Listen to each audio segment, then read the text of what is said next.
સુરતમાં બપોરથી ગાજવીજ સાથે ધોધમાર વરસાદ વરસ્યો. સુરતમાં ઠેર ઠેર પાણી ભરાતા જળબંબાકાર જેવી પરિસ્થિતિ સામે આવી. ચોમાસાની શરૂઆતમાં જ સુરત થયું જળબંબાકાર. સુરતના અલગ અલગ વિસ્તારોમાં ભરાયા પાણી.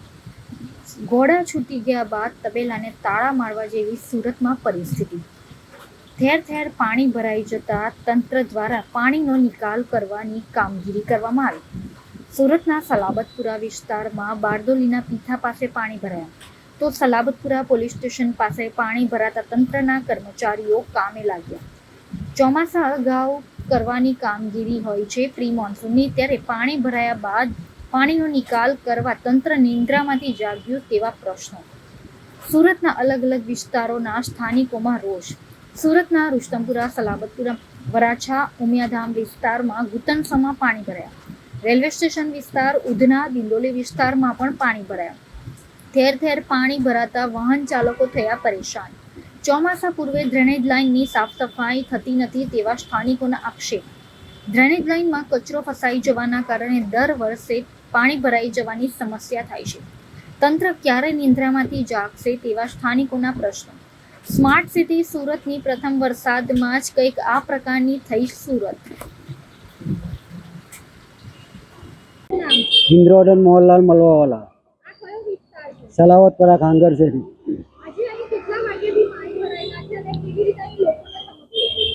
यहाँ 1 કલાક 1.5 કલાકથી વરસાદમાં અહીંયા પાણી રહી ગયો. 5 થી 6 ફૂટ.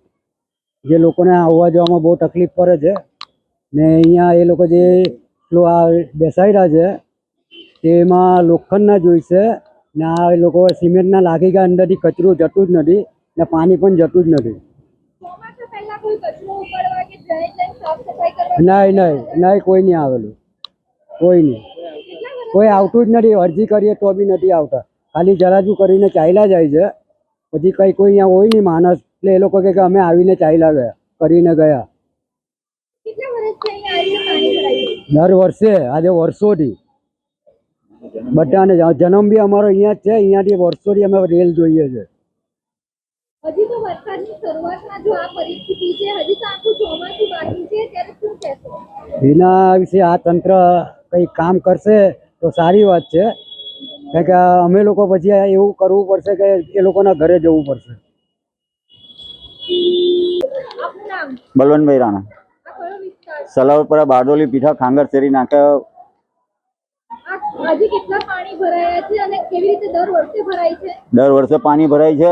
કોર્પોરેશનના અધિકારીઓને કહીએ છીએ કે ભાઈ આનું કોઈ સોલ્યુશન લાવો. તો કે અમારી પાસે ટેન્ડરો પાસ થયેલા છે આ વિસ્તારના, એમ કે વરસાદી ગટર લાઈન નાખવાના, પણ કંઈ વર્ષો વીતી ગયા છે. કેટલા મકાનોની અંદર દુરદસ્તી થઈ ગયેલું છે. જૂના કોટ વિસ્તાર છે એટલે જૂના મકાનો છે, જૂના મકાનો બેસી જવાનો ભય રહી છે. તો કોર્પોરેશનના અધિકારીને આંખે જ નથી ખુલતી. આજે દર વર્ષે પાણી ભરાઈ જવાની સમસ્યા થાય છે, તો ડ્રેનેજની લાઈનમાંથી પાણી આવે છે, કઈ રીતે આ પાણી ભરાય છે? ચારે બાજુના આ વિસ્તાર નીચો વિસ્તાર છે બેન, વર્ષોથી આ પાણી ભરાય છે. સપ્તશૃંગી મંદિર, વાસવાણ પુલ, સલાવપુરા ગેટ, મચ્છી બજાર, વાસવાણ પુલ, એ બધે ચારે બાજુ પાણી ભરાઈને આ બધો વિસ્તાર આ નીચો વિસ્તાર છે. કોર્પોરેશનના અધિકારીઓને આંખે જ નથી ખુલતી. કુંભકર્ણની માફક નિંદ્રામાં છૂટેલા જ છે. અને આપના અહીંયાના કોર્પોરેટરોને પણ કહીએ છીએ, કોર્પોરેટરો કંઈ સાંભળતા જ નથી. મુકેશ રાણા, હું આ જ એરિયાનો રહેવાસી છું. જે પીમાનસીસના જે કામો કર્યા છે સુરત મહાનગરપાલિકાના અધિકારીએ, પણ એને પૂરે ભ્રષ્ટાચારના રીતે જ્યાં બ્લોકો લાગ્યા છે એ બ્લોકના આધારે પાણીનો વધારે ભરાવો ચારે દિશામાં થયેલો છે.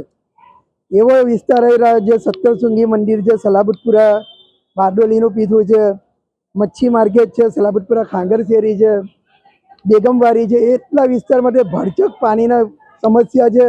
એનાથી દરેક પોયરાઓને, સ્કૂલે આવવાવાળા દીકરાઓને પણ તકલીફ પડે છે. અહીં કેટલા દર વર્ષે પાણી ભરાય છે? અહીં દર વર્ષે 4 થી 5 ફૂટના પાણી હોય છે. તો આ બાબતે તંત્રને કે કોઈ અધિકારીને, કોર્પોરેટરોને જાણ કરી? તંત્રને મેં વારંવાર લેટર લખતા હોઈએ છીએ. પહેલાં અમે એને સફાઈનું કહીએ છીએ, તે પણ સફાઈ કરતા નથી. આજ દિન સુધી કોઈ અધિકારી એવો જોવા આવ્યા નથી. આ હજી તો પ્રથમ વરસાદમાં જો આવી પરિસ્થિતિ છે, હજી તો આખું ચોમાસું બાકી છે, ત્યારે શું કહેશો આ બાબતે? હજુ તો ચોમાસું બાકી છે તો અમારે એ જ વિચાર આવે છે કે અત્યારે અમે આટલું પાણી છે તો વધારે દિવસોમાં અમે શું કરીશું એનો અમે સમસ્યા છે. સીઝનની શરૂઆતમાં જો આવી પરિસ્થિતિ હોય તો હજુ તો સમગ્ર ચોમાસું આવી છે, ત્યારે શું થશે તેવા પણ લોકો દ્વારા સવાલો કરવામાં